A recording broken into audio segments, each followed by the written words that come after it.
And I'm thrilled to be with you on this Tuesday evening here in Sydney. I have been by day a venture capitalist at Right Click Capital, and I do fortunately have both a technical background, which merged into a marketing background. My fellow co-director of the Founder Institute here in Australia and New Zealand is Paul Krajewski. Paul has got a wealth of experience when it comes to product management, having been involved in a number of startups, as well as leading teams across the region as they come to create high quality products for their users. At the Founder Institute, we're supported by Addison's, which is an Australian law firm. One of our long-standing partners and one of the mentors is Rebecca Dooley, and we're really glad to have them on board. Also wanted to mention Sleek, who is an accounting service that helps startups and businesses that are growing. Daniel has recently joined us as a FI mentor, and we're glad to have them on board. At the Founder Institute, we're thrilled to have fantastic mentors. Some of them you'll hear tonight. But also wanted to call out a number of our top-rated mentors, including Sorrel, Chris, Joanne, who you'll hear from in a moment, as well as Matt Brown, who is a VC. Founder Institute is the world's largest global network of startup accelerators, investors, and advisors. We are a pre-seed accelerator, so we are part-time, and you might have heard of a bunch of these startup schools or startup weekends, and then you might have heard of some full-time programs. And then once you do get funding from VCs, they want for you to be working on your business full-time. Founder Institute allows for you, whether you are full-time or part-time, to get initial traction and prepare for seed stage funding. It starts with the core program, and this is our flagship intensive program that runs for 4 months, after which there are a bunch of postgraduate advisory programs, including the Funding Lab and the Leadership Lab, and then there is access to funding. Now, what is this FI Core? Over this 4-month program, we want to make sure that you focus on one problem, one customer, one product with one killer feature, and one revenue stream. And you can see here this startup rule of one. It's a proven methodology to activate entrepreneurial potential because you are intensely focused. At the Founder Institute, we give you constant feedback. So over the 14 weeks, there is a lot of feedback. There's one-on-one sessions with Paul, with other mentors, as well as me. Plus, you'll get to participate in peer-to-peer working groups. Now, what we want to do is give you actionable feedback, and that's why we've built a system that has dashboards. There are sessions where you get major reviews from multiple mentors, and there are customized sprints. Let's hear from a founder who took part from it, Gagan Biyani, a friend. He says that the network is amazing. There is someone FI who can get me in, and without Founder Institute, his business, Udemy, may never have raised money. Here are some of the FI portfolio companies. Folks who finish Founder Institute get access to a wealth of alumni benefits, and it adds up to over 3 million Australian dollars in partner discounts. Founder Institute is hard. And why? It's because building a fundable startup is even harder. Jason Calacanis, if you've listened to his podcast This Week in Startup, says it's the most raw street program out there for startups. We empower, we don't enable. Now, if you're wanting to learn more about the Founder Institute and your own personality type, how it might work as an entrepreneur, get this free preview report at fi.co/join/DNA, and you'll learn more about some of your traits after you do the test and who you might want to be paired with as you build a successful business. Now, we're going to get into the pitching. And one of the Mad Libs that the Founder Institute has come up is this: my company is developing to help a defined audience solve a problem with a secret sauce. So here's the example. My company, the Founder Institute, is developing a startup accelerator to help idea stage and pre-seed entrepreneurs, a very clear defined audience, solve this problem, being build a fundable business with, this is what we do specially. Let's have a quick look at a bad example. SpaceX is developing Look at this mumbo jumbo, liquid oxygen propelled levitation enablers to help the human race exit the Earth's atmosphere with more gadgets and flashing lights than anyone else. Let's look at what the good example is. It's developing space rockets to help governments, large private organisations, telcos launch satellites, perform other space operations at a greatly reduced price. That's the problem. Launching rockets has for a long time been very expensive.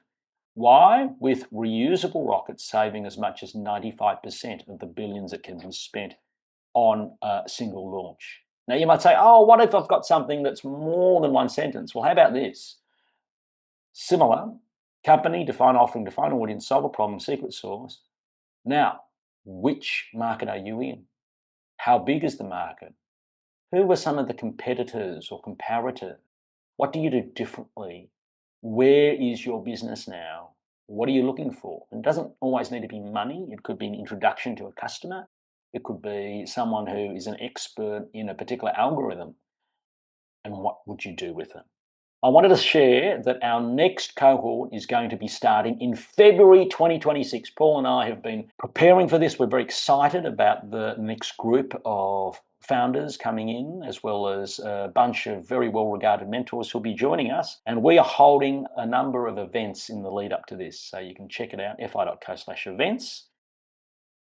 My company, Agentive, is developing an end-to-end software delivery service that help establish SMBs and industry experts launch a new digital revenue stream with an AI native workforce, a kind of multi-AI agent system that deliver market-ready application in just 7 days. Last month, a car rental business owner came to us and said, we have a brilliant idea. We want to create an app that a friend can lend to another friend. And we went to some agency and they quoted us $70,000, $50,000.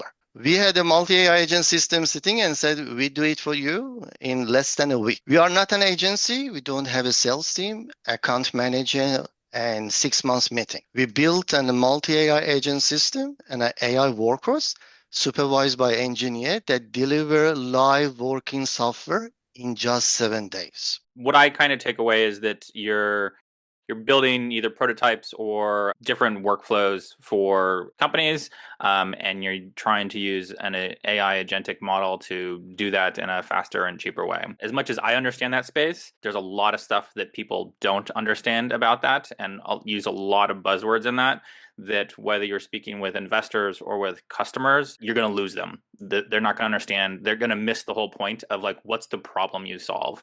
And you haven't described a problem you solve. You just say, I build software and I build it differently than everybody else. But knowing the space as well, what you've also described is what literally 1,000 other agencies just in Australia are doing. And I don't think that you've defined what you're doing in a unique or scalable way that I would really be looking for to dig into from that perspective. The other thing I'll probably say, and I'll expect this with everybody tonight, but the feedback I would give for everybody's pitch is that regardless of how short or long your pitch is, you should always end on an ask of what you're looking for next. Whether that's you're looking for investment, customers, help to build, whatever it is, you always want to end on something that you're looking for. Yeah, I think following on from Ryan, I just didn't understand your moat. What makes you different? What makes you special? Why you versus anyone else? I think that was the key thing that was missing for me. But the fact that you've got some traction and whatever and a great story is really good. I want to know what's special. Just following on from the others, build it for a non-technical audience, building a little story to explain what you do and how you do. So a really tight anecdote often can bridge that gap. I'm Jake Turner. I'm a co-founder of PlanProof, also a building certifier in South Australia. PlanProof is an AI platform designed to eliminate one of the biggest bottlenecks in Australia's building industry. So slow, manual, inconsistent compliance checks. Every day, building surveyors, certifiers and designers spend hours cross-checking architectural plans against the National Construction Code and Australian standards. It's labour intensive, pretty subjective, and contributes to costly delays across the entire construction sector. PlanProof solves this by using vision language AI to read plans, extract building elements, retrieve the exact NCC clauses that apply, and generate a clause-grounded compliance report in a few minutes. Our proof of concept has already demonstrated this is possible. Following a strategic review from our some AI partners, we're now building a modular, scalable MVP. It's a vision engine that interprets plans with precision, compliance engine powered by retrieval augmented generation for transparent clause referencing analysis, and a cloud architecture ready to scale nationally. Really glad to hear your pitch today. I would suggest that when sharing a business, it's helpful to somehow say something like, look, building is still very complex. There's lots of codes and a lot of it's done manually. What we plan to do is to use technology to improve that process by X, Y, and Z. As someone who has a technical background, and who hears a lot of pitches, buzzwords, in fact, make me scared. The more buzzwords I hear, the more scared I become. I have to say, always, the shortest pitch is always the most challenging to get those ideas across.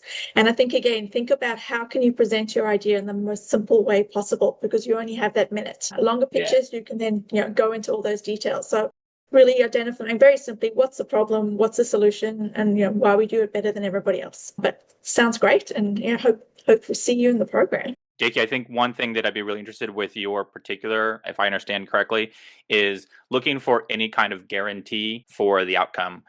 It's one thing to get something that is, a report or an advisory thing, but especially since you're using new technology, the key to actually making that something that people will pay for is if the result isn't actually valid, there's potential that people are going to make massive financial decisions on that outcome, and there's repercussions for that in a lot of cases. General comment, again, for everybody, just kind of building a little bit more nuance on top of what has been said about the questions and things that we're giving everybody. You want to think about your pitch. Every pitch should invite some level of questions, but you want to actually think about the fact that your pitch should be something that is trying to generate interest from the people in front of you. And that should come from the form of questions. The opposite of helping with that is actually using a bunch of buzzwords and trying to rapidly go through your pitch to try to cram in as much information into your little amount of time as you can. And it's the opposite you guys want to have from your pitch. You want to actually make it clear and simple, and then have it so that people want to learn more. So did you know stress levels of parents of autistic children are compared to combat soldiers suffering PTSD? 1 in 36 children are diagnosed with autism, which highlights that 1 in 36 families endure significant mental stress. They face isolation and lack of connection. As a parent of an autistic child and facing these challenges as a lived experience, I founded Social Spectrum. Social Spectrum is a platform that empowers families of neurodivergent children by providing meaningful connections, access to inclusive social events, expert resources, and a strong community where they can find their tribe, share experiences, and overcome isolation and limited peer connections. So we are looking for partners, advisors, and anyone who cares about neurodiversity inclusion to come join and help us in building a more inclusive community. That was a really good pitch. I think you ticked all the boxes. You were really clear, your experience, what it was you were doing, what you were trying to do, and what your ask was. I'd say that was really good. I couldn't sort of add anything off the top of my head as to what you were missing, and especially you got it in under time. That was great. I would echo that. I think that was a pretty good pitch.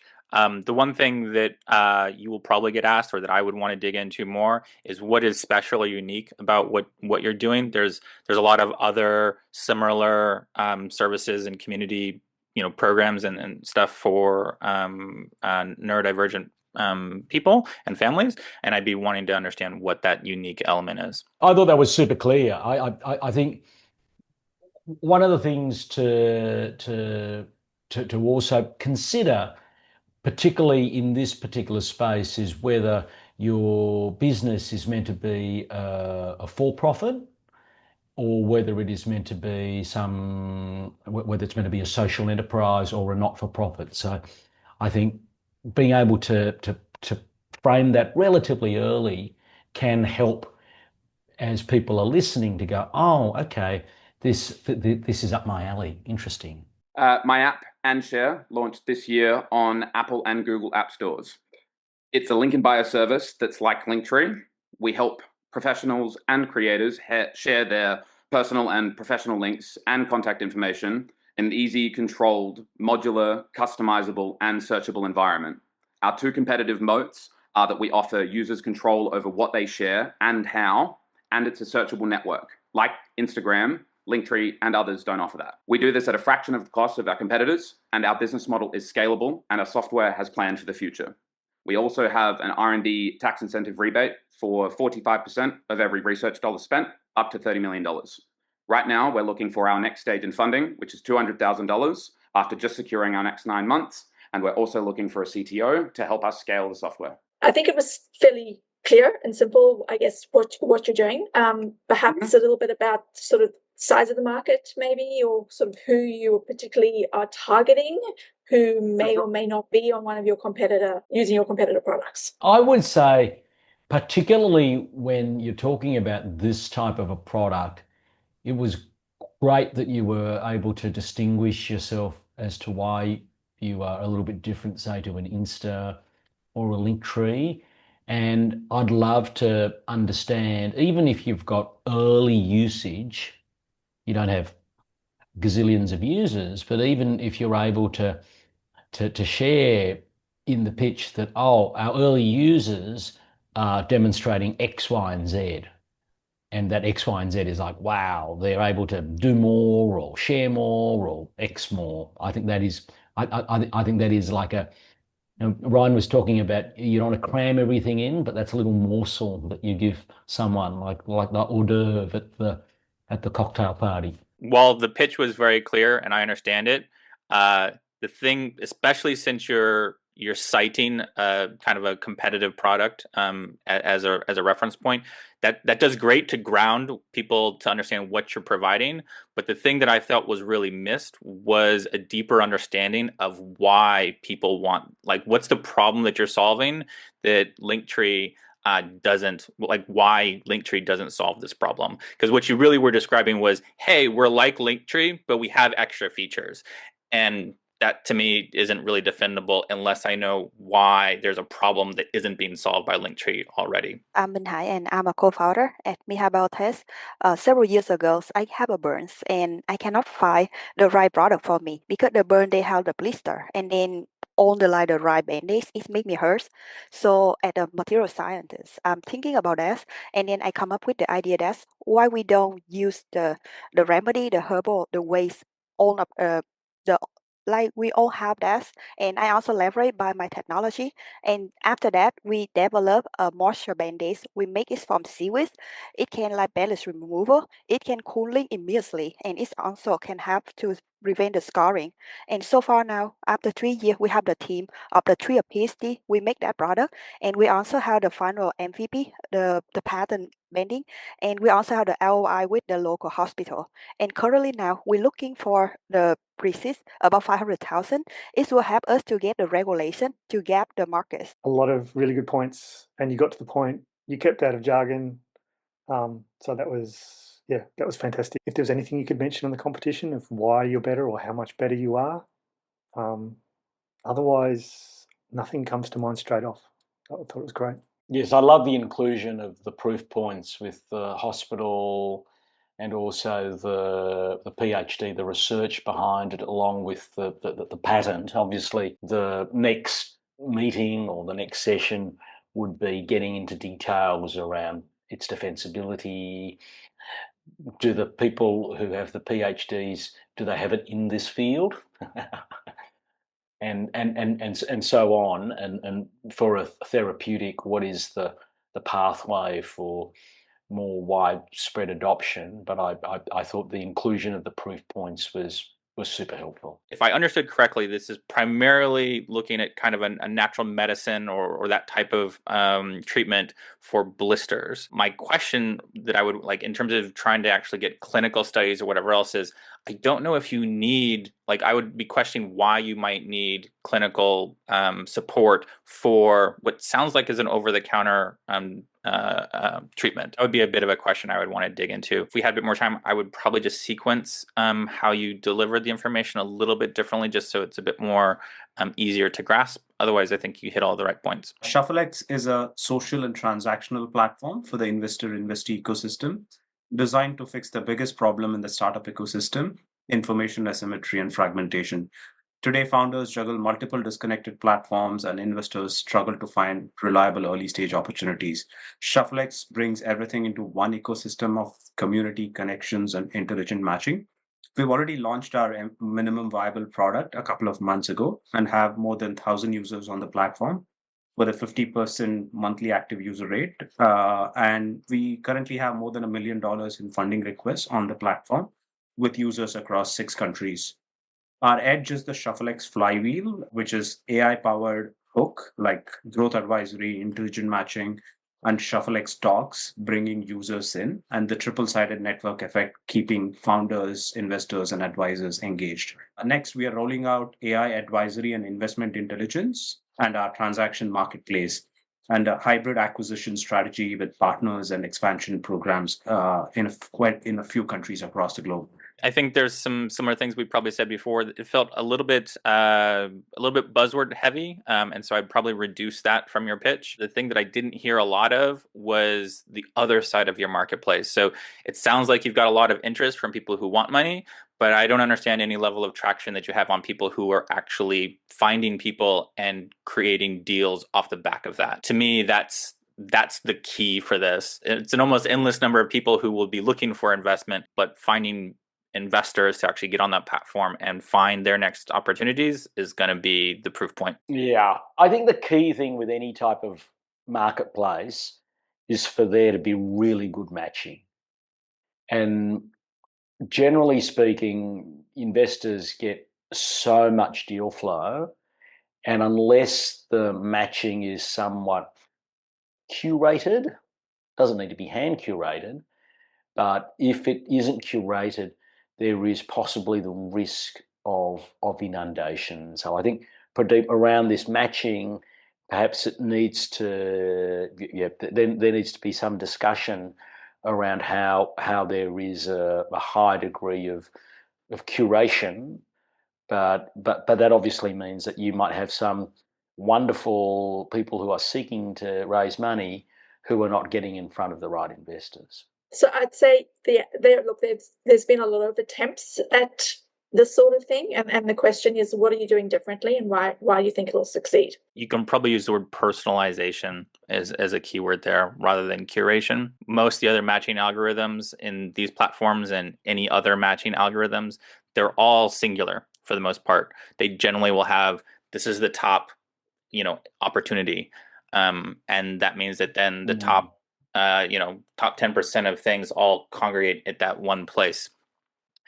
Being able to say, look, the main difference is that we actually personalize the opportunities for each individual investor based off of their investment thesis, and vice versa. We take potential companies that want investment and help shape that opportunity and put it in the most friendly audience for those people.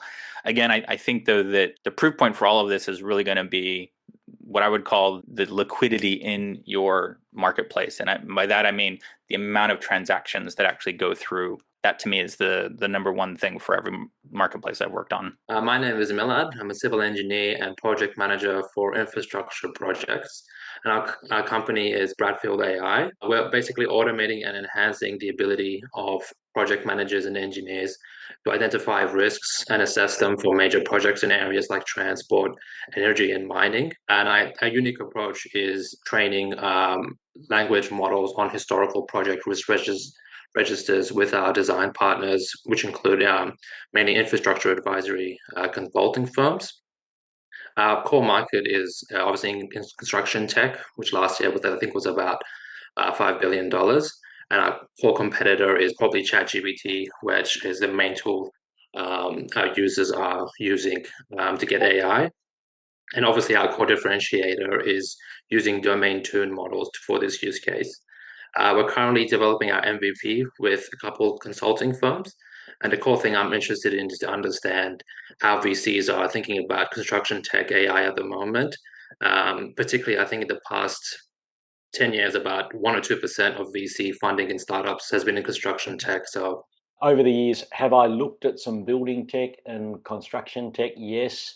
Have I invested? Not really, but the investment rates in pitches from VCs is relatively low. We're talking low single-digit percent, sometimes under 1%. So that is, I do know that there have been funds that have been set up to focus specifically on building and construction tech. And I know that a number of these large companies have invested in this area. I would say that with your business and with people who are pursuing some of this AI, I would suggest getting clarity around who owns the data is important, and assuming that you do own the data or you do own the training that occurs on the data, then how does that give you an edge over time compared with, say, a very general LLM? So I think being able to explain that you do have data, your data is special, and that will give you an edge in the future, I think that's going to become important. Completely agree with Benjamin. At this stage with the automation, with AI, it's really about what is the data? It's a data play, and it's a relationship play in terms of getting that data. I think just being maybe a little bit more specific in exactly what you're trying to do in terms of risk. Is it in the contract? Is it in the plans? Just maybe being a little more specific around that. I would kind of echo that. For me, I would want to dig into more of the technical parts of this business, I think. In another lifetime, I was a professional engineer in the US. From my experience, a lot of times risk assessments are actually almost done on a checklist basis of like, hey, here's all the things that we typically think about for risks, evaluate them against your project, and then create a risk register on that. Using an LLM to do that is potentially a little bit more efficient, but most of the real risk comes from the unknown, the pieces that are not in the checklist. And LLMs are also notoriously bad for identifying things that aren't in the existing data sets. And so I'd be really wanting to dig into how this tech is either using proprietary data or otherwise there are some different technologies you can use to specifically generate kind of non-standard or non-traditional ideation for potential risks that would actually be something that would be really important to include, and would, if you can get it right and prove that it works, would be the killer feature for this. So that would be the thing that I would really kind of highlight, because again, the risk is also similar to the other one, is if you do this wrong, then you also potentially have all the liability of saying, well, your system was supposed to capture all the risk and we had this negative outcome. Your system didn't identify that risk, and therefore you're going to have to deal with the liability for that. So there's a different kind of layer there that you want to think about as well. There's competition out there. I know KPMG has something similar. They launched it a year to a year and a half ago. I was in a presentation in February this year when they were showcasing it. And I guess, is the data that you've got so unique that someone else couldn't just go to some other data sets and do the same thing? That's kind of a worry in terms of the business and stuff. And defining what those risks are, because it's clarity on that, and where it's a human in the loop and where it's a human on the loop, and making sure that's clear to Ryan's point of who's in trouble if something goes wrong. We are building a SaaS tool to allow the energy and resources sector access our proprietary data, which is really quite substantial.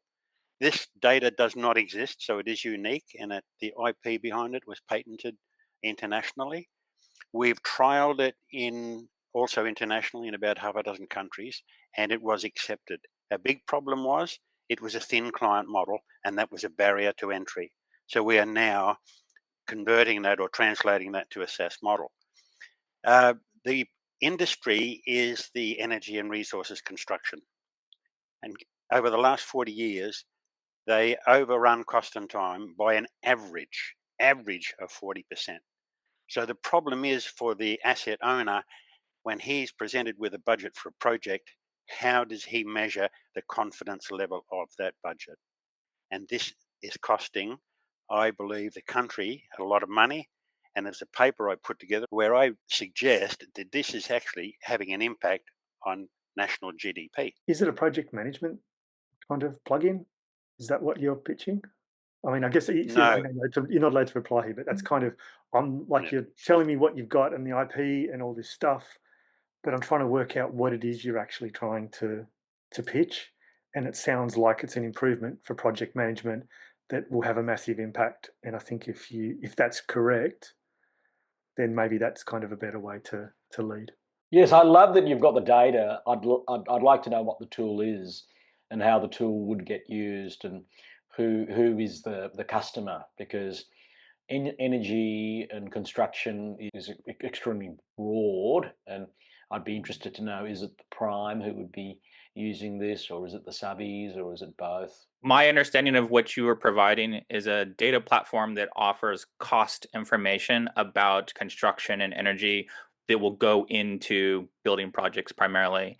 And by having more accurate and therefore proprietary data, you hope that you can make budgets and projections of that information much more accurate in terms of planning. That being said, if I'm correct, that really didn't come through in your pitch. I only picked up on it because I'm a little bit familiar with it, and I started to pick up a few keywords towards the end of how you were describing this. I think even being able to say it the way that I did, or that in the problem first, is usually the way to kind of do these, which is to say, look, currently inaccuracies in pricing data seems to have an X% impact in terms of people going over time and over budget in particularly large construction projects. We have a proprietary data system that makes the ability for that data to be more accurate and therefore to keep budgets in line would be the way to kind of explain that. Otherwise, people are like, Neil was like, is it a project management? It's kind of, because it's cost projections, but it's really not. And I think that would be the question I would then also have, is then like more specifics about why is it proprietary, what's unique about it, how is it something that is going to continue to be added and accumulated over time, because cost data is highly ephemeral as well. And so that would be the other detailed questions I'd want to ask about this. I'm Jude from Amplify. Research tells us that business leaders agree that culture drives performance, and yet in many organisations it remains sort of words on a wall or Friday night drinks. Most leaders also agree that their strategy is not aligned with their culture. Amplify is a culture growth software tool to help people-first leaders turn the way people work together every day from an untapped asset into a competitive advantage by making culture tangible, measurable, actionable, and a shared responsibility. What makes Amplify different is that it focuses on behaviours that we can actually see and measure, not sentiment. It's inclusive, human, and it's all about continuous improvement. At its base is habit theory, neuroscience, and behavioural science. Thanks, Jude. I think perhaps you've got a lot of detail in there, and perhaps maybe for a general audience, an anecdote or some little story to maybe sort of illustrate what you're trying to do with your product or your software, and also again a little bit on what your ask is towards the end would also help with the pitch. I would agree with Joanne. I think overall, I think it was a good pitch. The one thing that I think that would probably help, there's more nuance to this, and I'm happy to follow up, but essentially what I would try to find a way is, most leaders or most businesses are only focused on results, and they don't necessarily spend as much time thinking about the inputs to those results. The leaders that focus on the inputs, which are the people, are the ones that actually get the most effective outputs. So we provide a platform that aligns people-focused management with results-oriented outcomes. I think that's the part that often gets missed with this, because otherwise it feels like a very much an HR only kind of program. It's just about how do we make sure that people feel good and have good mental health during work, but it doesn't actually tie it back to the actual business outcomes. And from what I hear from you, I think that you're trying to have the science that actually connects those things, but it's not coming through in your pitch. Hi everyone, I'm Ajuni. I'm from MedXim. And we address the challenge of inadequate clinical education training by providing AI-driven patient simulators. Basically, they offer a realistic and interactive training environment, just like you would when you're training with a patient and having somebody supervise you. So traditional methods often lack the immersive and adaptive experiences needed for effective learning. Our technology enables medical students and healthcare professionals to practice their communication and their clinical reasoning with digital patients. It also offers immediate feedback and dynamic scenarios, and the costs associated with person-to-person training can also be saved by up to 80%.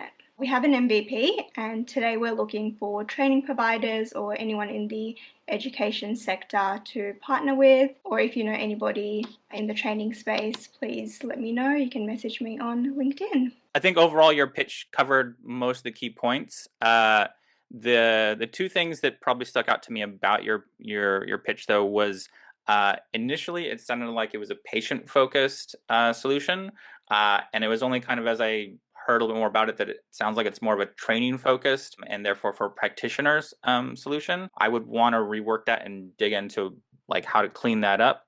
So that is clear from the beginning what it is that you're actually solving and who the product is for. The other thing I'd probably say, and this is a comment not just for you, but also for a lot of the other pitches tonight, everybody has the AI buzzword in their thing. I understand why, but it's not something that you want to lead with. You want to lead with what your problem is and what your solution is. The AI buzzword should only come once you've explained those two things and you can say that AI is how you're making your solution work, right? Until you actually have a really clear idea of what you're doing and what it is, people don't care and it just becomes like word salad to everybody. Focus on that and clean up some of those other pieces, and I think your pitch in general would come through a lot better. Otherwise, I think it was good. Yeah, I agree with Ryan in terms of I think the order was a little bit out, but also it's really not clear why this, what the problem is with the current way of training doctors in terms of patient interactions and why then this is a better solution for that. So I think sort of, identifying this is the issue, this is how we're going to solve it. And then the lead that it is about doctor education. As a lead, then really just establishes it very quickly that that's a space you're looking at. The comment or the notes I wrote was what for who and when do they use this? That sort of more clarity on that, I think would be really good. Otherwise, it was great. Other one is called My Bridal Bookings, and we're basically developing an online directory of wedding venues to help brides find and compare their ideal venue quickly without having to contact each individual venue. So one of the hardest parts of planning my own wedding was trying to find, compare and shortlist venues and have it all in one place. MyBridalBookings.com uses a smart matching and filtering system that connects users with venues based on budget, style, and capacity, all in one streamlined platform. So it sounds like it's a type of marketplace / quote tool. I, for my sins, used to be a director of a company that owned a bunch of websites, including wedding.com.au. So I have a little bit of familiarity with the space. This is about 20 years ago, and yes, I would say it's an interesting space, and people can spend a lot of money at weddings, and I think the question will be, how do you do this in a fashion that delivers real value both for the bride or the bridal party as well as for the venue?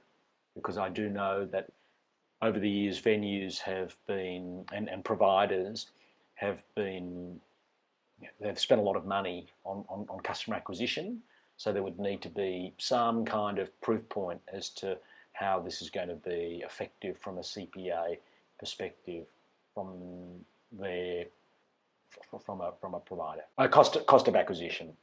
So people know for every 5 quotes that I give, I'm only going to win 1 or 2, but obviously I don't want to write 50 quotes and win nothing. I would echo what Ben said. I think the second pitch was definitely a lot cleaner and clearer. So kudos on that part of it.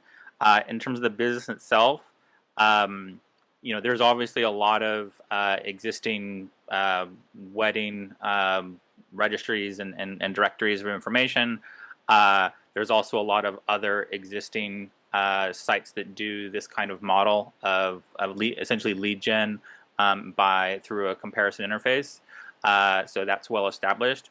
I think the thing that will be really interesting is digging into what is either unique about this or how to actually make it something that is scalable. One thing that might be part of that, once you have that conversation clear, is that you can potentially talk about, I don't know if this is true, but I would imagine that this kind of product, if done well, also has a natural viral effect, because if a bride finds whatever 3 things that they like, but the 4th or 5th one may not be in the platform directly, but they can kind of put in the details to add it to their one place comparison thing, then it creates a natural effect of getting new people onto that platform, and vice versa, being able to share that with other potential users. It has the potential to have a viral loop in it that's built in. Weddings in general are such a word of mouth kind of industry naturally anyways, that anything that's just a direct comparison is unlikely to work on its own. So having that piece of it would be really important. So I'm Prashant, the founder of the Practical Aircraft Company, and we're working to get you from the suburb to the city in just 5 minutes with our aircraft Ava.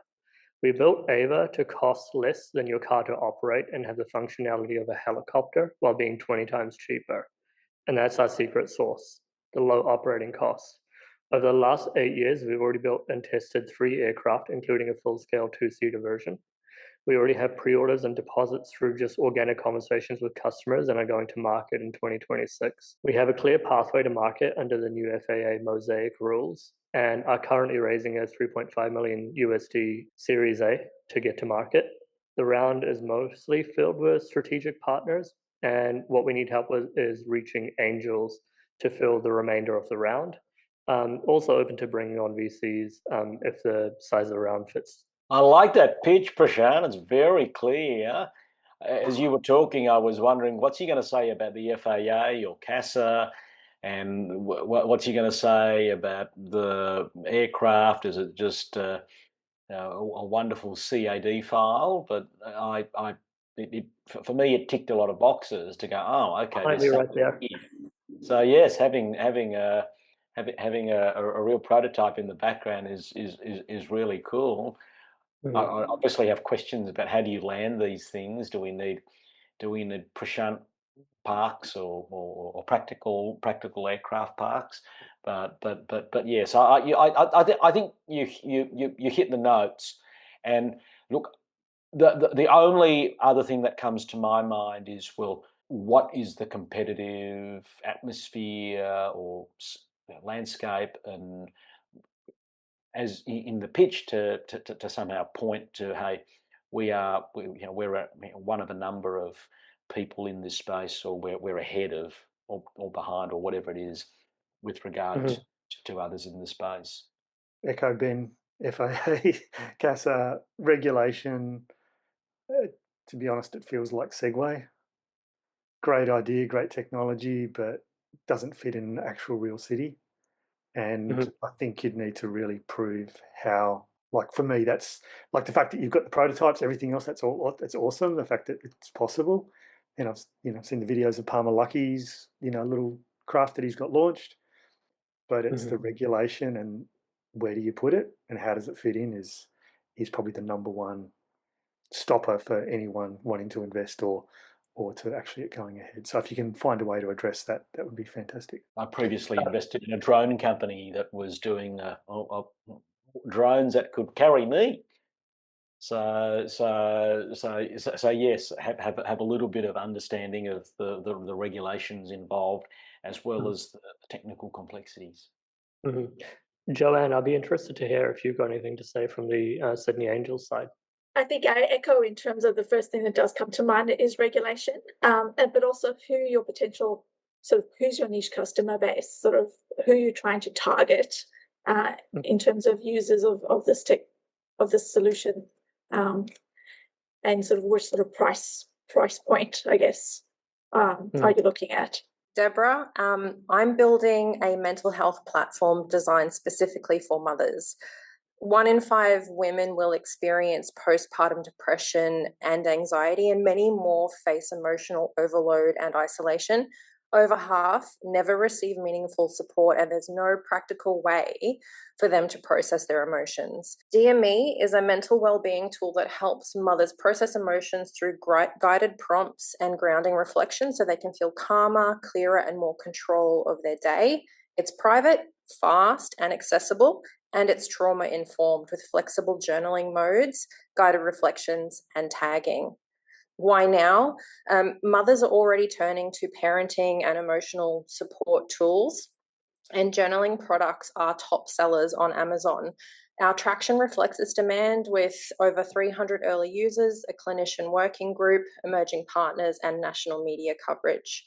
We're scaling now through enterprise partners and aligned investors so we can get DME into the hands of mothers everywhere. Look, I think a very clear pitch in terms of who your target market is, what the problem is, and how you're trying to solve it. I guess the only question I have is, what's the business model? Is this a subscription-based service, or you sort of more not sort of a not-for-profit type of space? Overall, it was clear. It was simple. I like it. I think the main question is some of the stuff that Joanne said, targeting a little bit more so it's something. These are all questions that would typically come in a larger pitch. So keep that in mind. But I would be looking for some level of competitor analysis. Like, I know there are other apps that both hit these things already, as well as it could be that there are existing maternal products and communities and networks that could be natural ways to be your actual channel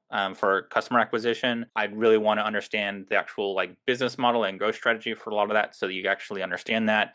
And because of the fact that it's a mental health thing, you didn't specifically talk on any of the AI stuff or anything else, but that's going to be an important part to also highlight how you're going to want to be able to do this at scale while still having enough protections in place for this, because that's both in the news media, but it's going to be particularly relevant for anybody in this kind of environment or use case, because it's a very sensitive part of somebody's life. Those are all things that I would dig into a lot more, but I wouldn't necessarily expect you to cover all of that in a 60-second pitch. And have an ask, as I said before. I don't think I heard an ask from you of what you actually need to move forward with this. Well, and I think it applies to a lot of people. The other thing is, even if you can a little bit within your 60 seconds, credentialize yourself. Like, why are you why are you best placed? So some people have done it. I'm an engineer, or I've got this background. But think about really how do you quickly credentialize yourself, so that as an potential investor, I want to know more. I'm happy to take it forward with you. Yes, makes sense. Some linkage to the problem or solution. And I might just clarify that for people to say, look, there's 2 ways you can kind of credential yourself in that sense. One is by identifying yourself as somebody who has direct experience with the problem you're trying to solve. And the other is some level of professional credential to show that you have the skills and experience to deliver on this as a product. Those, you may have both, but you want to have one or the other at a minimum. I'm Claudian, founder of Creator Marketplace. We're actually building the operating system for circular economy to help sustainability and circular economy professionals in large enterprises to launch online experiences internally, mainly to achieve the sustainability, commercial, and operational goals.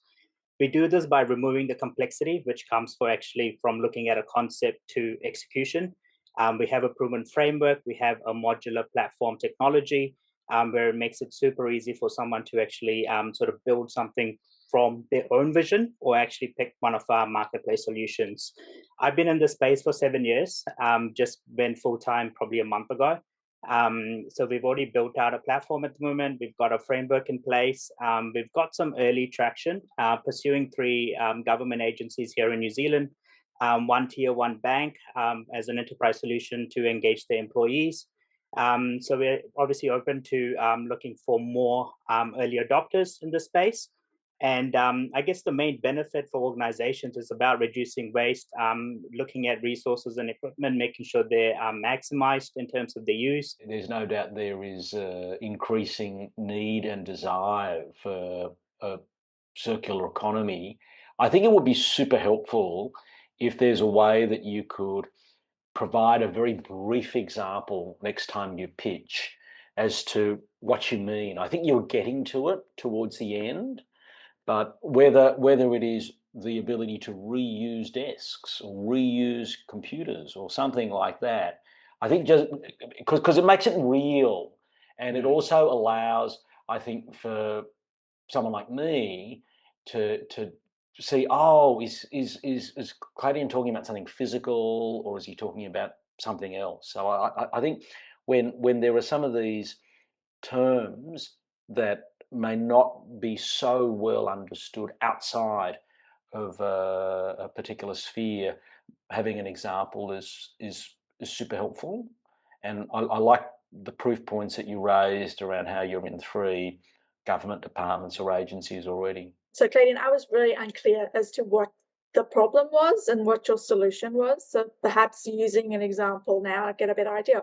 XYZ is the sustainability manager for a bank, and they want to design a program to do XYZ, and our solution allows, whatever, if that's what you're doing, just to make it super clear with an example what you're actually trying to do. I like the concept, I think, but I think that you haven't identified what your target customer is, and I don't think you've identified what the target problem is you're trying to solve. There's a part of me that thinks that you're probably trying to build tooling around various elements of supply chain management that then can have layers on top that make that interoperable, so you can actually see the life cycle of a product from both its component usage to its actual initial sale to reuse to recovery and to the end state of the life cycle, so that there is that full loop, and that whether it's governments or other marketplace providers can create an economy or create a platform that taps into all of those pieces for their particular niche. But none of that came through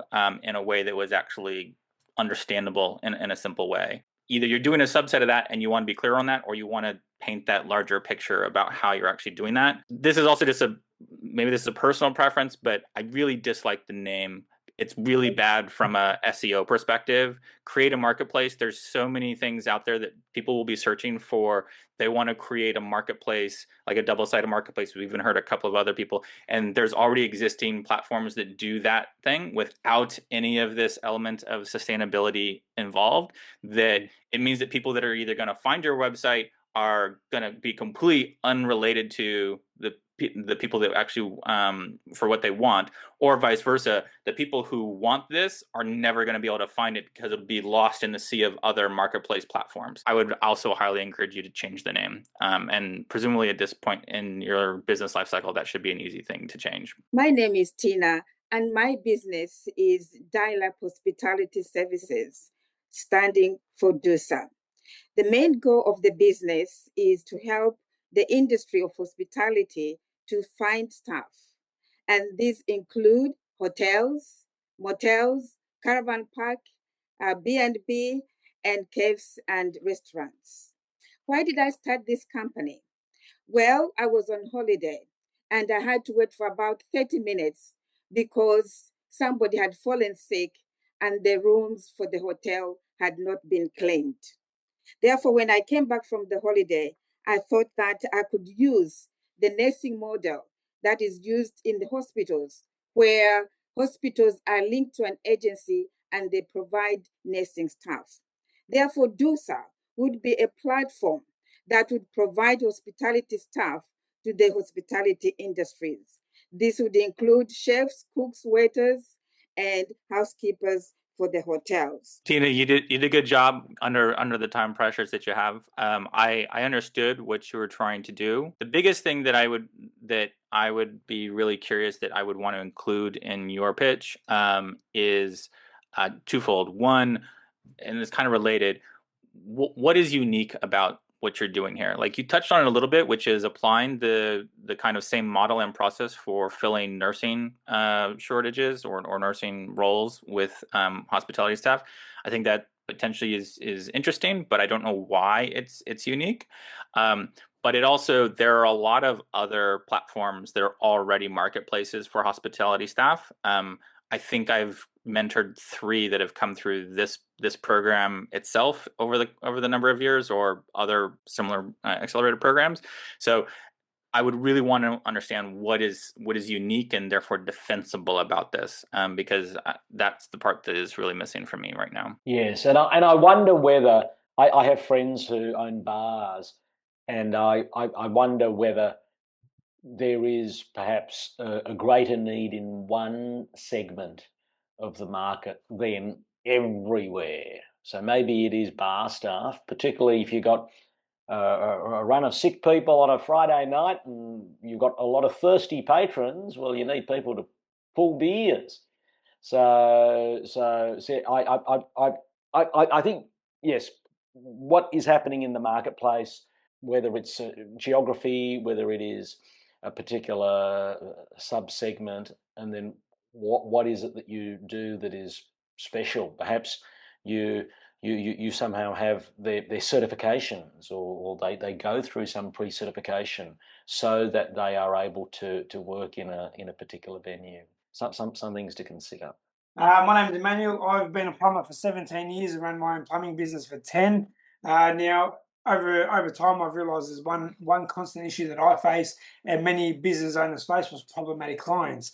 So I said to myself, how do I fix this? So I created Feed Forward, which is the first ever review platform for business owners to be able to review clients. Very straightforward. A business makes an account. They're able to search and leave reviews on past, present, or future clients. Currently, we're sitting at 843 members, and we launched in late 2024 and building, mega traction through Melbourne, Sydney, and also North Queensland. And eventually, we're hoping by the end of next year to branch off into the USA. And what I'm trying to do is I'm trying to save small businesses from problematic clients to embrace the good ones and get rid of the bad ones. But it does sound like Google reviews in reverse. It's the opposite of Google reviews. So businesses can only make the accounts. The consumer cannot make an account. Okay. I have a lot of experience with trades. My family business is actually construction and working with trades. So I will say that this is definitely not the first time that this idea has come up. By many people within my own family. I like literally my brothers and my father throughout the last 20 years have all pushed the idea that this should be a thing multiple times. My brother hassles me about this probably once every 2 years that I go, like when I go home, he's like, this is the thing that needs to happen, right? This is the thing. And this is probably a deeper conversation I can have with you offline. They're in the US, and there are some differences in the US than Australia, but the biggest reason why these platforms I think don't get off the ground is because of the fact that in a lot of cases, they can be seen as slander. And it means that like I can bash a company because it is an entity, right? But when I talk about a particular person, it can be like grounds to go to court, right? There's that aspect of things that you want to really kind of narrow down and highlight from that. I think there's probably some different changes to how you potentially want, if this is going to be a thing, I would probably find a way of thinking about it in a different model than like a Google review, because Google reviews are public, right? And so what I would actually, again, we can dig into the details of your business model, but I would treat it more like a credit report. And most businesses will pay for a credit report, particularly for any kind of large thing. You could do it as a one-off cost or as a subscription fee that people get access to be able to check the database, so to speak. But the other thing that people will also find is that if they get quote unquote blacklisted or a bad review, you very quickly get people who will actually just use other people's names or hide behind other people who aren't on the list. And so it's not always an effective way of managing the risk involved in bad customers. And I can tell you probably personal stories about that as well. But yeah, I think it's a great idea that a lot of people have, but there's some execution problems that really need to be worked through that maybe you have some ideas on, but that would be my questions. I think also, Ryan, it's fascinating to hear this background from you and how you've thought and discussed this deeply. I was having a long chat with an Uber driver the other day in the US, and he was telling me that there can be a difference, and this is like reading between the lines, between someone who's got a score of 4.91 and a 4.87. So, like mathematically, there's not that much of a difference. Long time since I've done statistics, but he goes, "Oh, yes, yes, the 491, no problems. 49, yeah. But if I've got a lot of jobs, I probably don't want to go across town for a 4.8 whatever." So that was an interesting way as to how Uber handles it, because there aren't words, it's more a number. And most of the numbers are way above 4. So what are you talking about?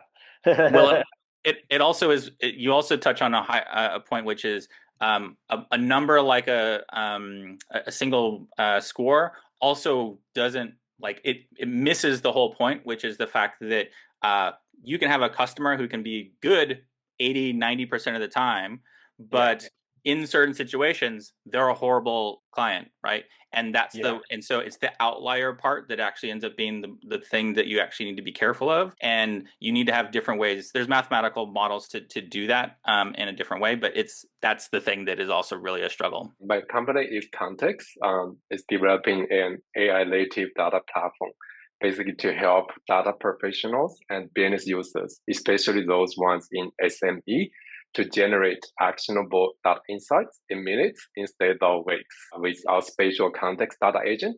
And the platform can answer any data questions and generate charts and dashboards using plain English. The initial targets, as I mentioned, are for individuals and SMEs to help them make data-driven business decisions faster. I have built MVP on Azure and now scale it to AWS so that the solution can work in any AWS regions. I'm asking for fund to hire another AI engineer to continue with the journey to make the data agent one of the best in the industry, and also to get certs like SOC and ISO so that I can start engaging with the bigger class enterprise customers. This is a space I work in a lot. The thing that's going to be a real struggle for as a business for this is to actually have really strong proof points. I'm clear what you're trying to do, but you would get additional clarity by either narrowing in on a particular industry or a particular type of data and data problem that you want to try to solve. I think it was probably about a month ago that I think it was Harvard or one of the other major research institutes came out, maybe it was MIT, that actually said that like 80% or 90% of AI data projects that are doing this kind of stuff are failing to get any kind of return on them. Now, there's a lot of reasons for that, and I think that will change, but there's a lot of underlying problems that companies will struggle with. And so you're seeing a lot of this kind of discussion in the market that shows in a kind of idealized case these are the benefits that you can actually get in a very quick and simple way, but it completely glosses over the fact that in practice there's huge problems with the quality of their data, problems with the actual like questions, unknowns in the actual like context that you're trying to do to actually get actual meaningful insights that usually need human and institutional operators to come in and direct things. And so as much as I hear the nice pitch and I'm hearing that same pitch in a lot of places, I know the reality of it, and what will help you cut through is having concrete, tangible things that separate you from that kind of rosy picture with, yeah, we know this doesn't work all the time, but we have specific reasons and specific cases where we know it has worked, and we're scaling deeper into those places. Here. Correct. Yeah, so we are working with FMCG companies with these types of problems. Yeah. We're working in aviation with these types of problems. And this is what we've been able to show. Because otherwise, if it's just this general purpose data and analytical tool, well, yes. And I'm sure you're doing something that's special. It would be good to hear some of those proof points.